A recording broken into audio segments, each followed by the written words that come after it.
Hi friends, आज एक नई कहानी सुनते हैं। रोड से लगातार गाड़ियों की आवाज फ्लैट तक आती ही रहती है, पर अच्छा भी है, इससे मन लगा रहता है। जब राजा हिना के पति ऑफिस चले जाते हैं तब ये गाड़ियां अकेलापन महसूस नहीं होने देती। ऐसा लगता है अकेली नहीं हूँ, बहुत सारे लोगों के बीच हूँ। चाय का सिप लेते हुए हिना यही सोच रही थी, हम है भी तो दो ही जने यहाँ जयपुर, जो आगे राजा, माँ, बाबूजी, इनके छोटे भाई सब बनारसी हैं। यह शहर भी बड़ा सुंदर है, बस यहाँ गंगा नहीं बहती है। तभी राजा स्नान करके बाहर आए और ऑफिस के लिए तैयार होने लगे। हिना, आपकी चाय टेबल पे रख दूं?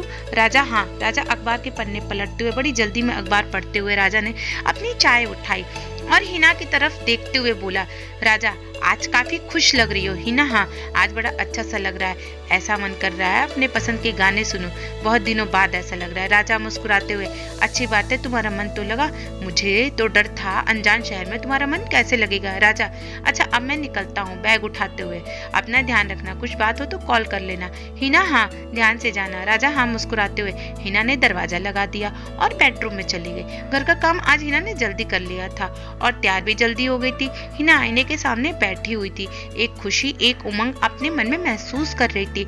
हिना धीरे धीरे गुनगुनाती हुई, जाना पिया के देश, मोहे जाने पिया के देश, मनवा बदले हैं कितने भेष, जाना पिया के देश।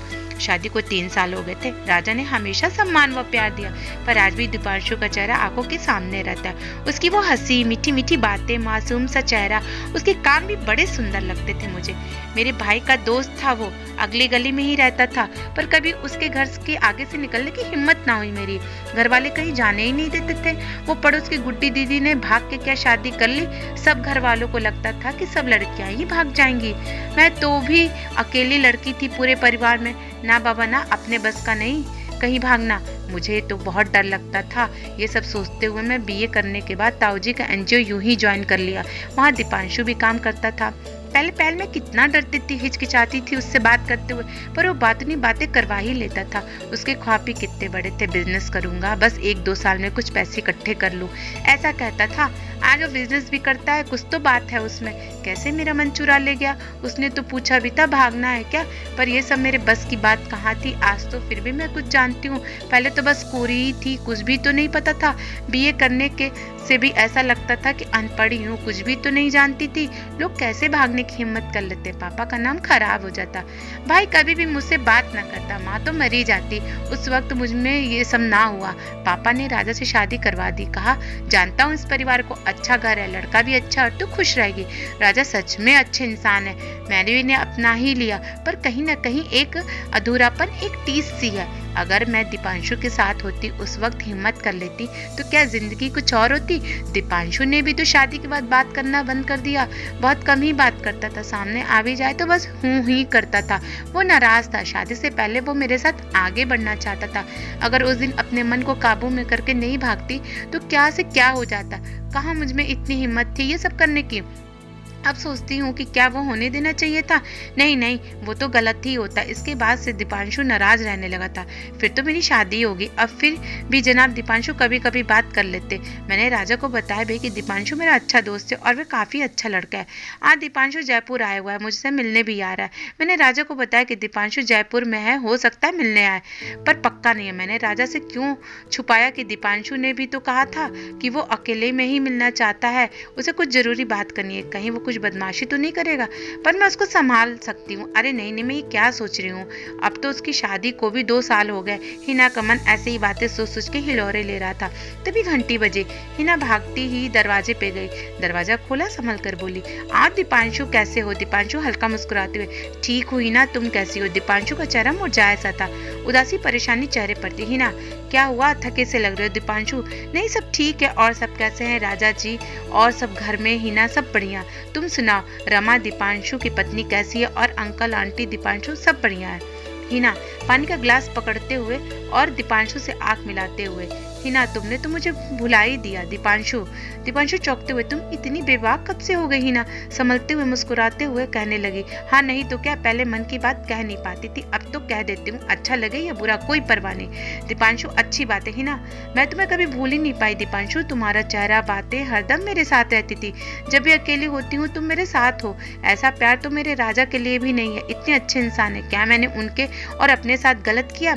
क्या मैं तुम्हारे साथ भाग जाती तो सही होता। दीपांशु, हिना मेरी बात ध्यान से सुनना, एक कहानी समझकर वादा करो, इसे दिल पे नहीं लगाओगी। तो मैं बोलूं नहीं तो मैं चला जाता हूँ। हिना क्या बात है? दीपांशु पहले वादा करो, तुम ध्यान से सुनोगे समझोगे। हिना ठीक है दीपांशु। हिना तुम्हें याद होगा जब हम पहली बार एनजीओ में मिले थे? हिना हाँ। दीपांशु बोलो मत, सिर्फ सुनो। हिना हाँ सिर हिलाते हुए। दीपांशु मैंने जब तुम्हें पहली बार देखा तुम मुझे पसंद नहीं थी, पर उम्र कहीं ये बेईमान, मैं तुम्हें अपना बनाना चाहता था और सिर्फ तुम्हारा शरीर पाना चाहता था, जो और लड़के भी करते। मेरे दोस्त लोगों के भी किस्से थे, मैं भी ऐसा कुछ करना चाहता था। किरण हाँ। दीपांशु सिर्फ सुनो अभी, पर जब मैं तुमसे बात कर रहा हूँ तो तुम्हें समझने लगा हूँ, मुझे तुमसे कुछ और मिलने लगा और शरीर की भूख कहीं खो गई, और प्यार मैं तुमसे तब भी नहीं करता था। हिना के गालों पर आंसू बहने लगे। दीपांशु अभी सुनो। हिना आंसू हटाते हुए। दीपांशु जितना समय मैं तुम्हारे साथ रहा मैंने जिंदगी को अलग नजरिए से जाना। एक दिन तुम्हें याद होगा मैंने आगे बढ़ने की भी कोशिश की, पर तुम्हारी ना होने पर भी आगे नहीं बढ़ पाए। वो ठहराव भी तुमसे ही पाया। हिना तो अब क्यों बता रहे हो? दीपांशु तुम जब भी मुझसे टकराई हो तुम्हारी आंखों में मैंने वो कशिश देखी, वो टीस देखी है, वो काश देखा है जो मेरे जैसे आदमी के लिए ठीक नहीं है, पर अब मैं खुद को रोक नहीं पाया। मैंने तुमसे कहा था कि ये बात तुम्हें चोट पहुंचा सकती है, तोड़ सकती है, सो फोन पे नहीं बताना चाहता था। बनारस में कहना था मुश्किल था, बस इसी काम से जयपुर आया था, अब सिर्फ तुमसे मिलने। दीपांशु अगर तुम मुझे दोबारा कॉल करोगी तो अब एक सच्चा दोस्त तुमसे बात करेगा, कोई बहरूपिया नहीं। दीपांशु उठकर जाते हुए एक बार को रुकता है और पूछता है, दीपांशु कुछ कहना चाहती हो? हिना खड़ी होकर आंसू साफ करते हुए। हिना कुछ नहीं, हल्का मुस्कुराते हुए। तुम एक अच्छे इंसान हो दीपांशु। दीपांशु एक पल हिना को देखता है और बिना कुछ बोले निकल जाता है। हिना जाके सोफे पर बैठती है, एक लंबी सांस लेती है, पानी का ग्लास उठाती है, पानी पीती है, फिर एक लंबी सांस लेती है, फिर कुछ सोचती है और मुस्कुराती है। हिना गुनगुनाने लगती है, जाना पिया के देश, मोहे जाने पिया के देश, मनवा बदले है भेष, कितने भेष, जाना पिया के देश। हिना रसोई की तरफ जाती है। हिना आज मैं गुंजे बनाऊंगी।